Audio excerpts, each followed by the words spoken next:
C'est donc toute la question. Les Ukrainiens vont-ils recevoir les 300 ou 400 chars lourds qu'ils réclament? Plusieurs pays européens se disent prêts à livrer ce qu'ils possèdent, de quoi en fournir une cinquantaine. Ce serait déjà un fameux atout supplémentaire pour résister à l'envahisseur russe. Mais ce n'est pas aussi simple que cela, on va le voir avec Philippe Antoine. Voici les chars lourds dont disposent aujourd'hui les Ukrainiens. Des chars conçus à l'époque de l'Union soviétique il y a 50 ans, pas très résistants et plus très efficaces.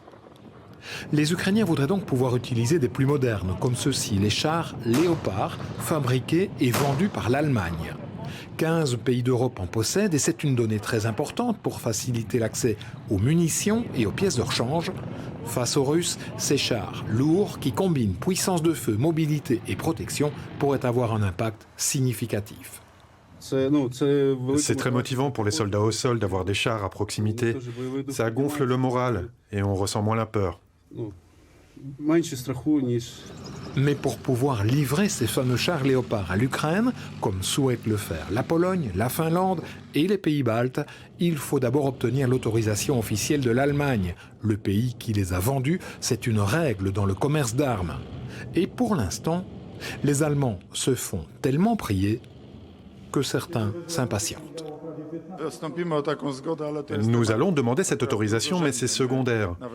Même si nous ne l'obtenons pas dans le cadre d'une petite coalition dont ne ferait pas partie l'Allemagne, nous livrerions avec d'autres nos chars à l'Ukraine.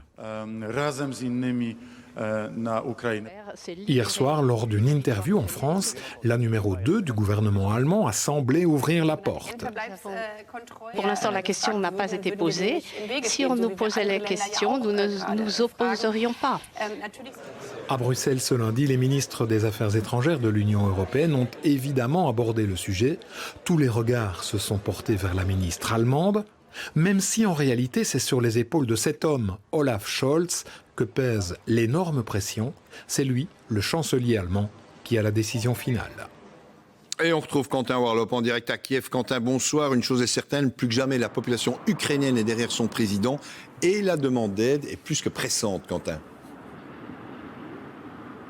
Ah oui, François, ici, le président Volodymyr Zelensky n'a jamais été aussi populaire que ces derniers mois.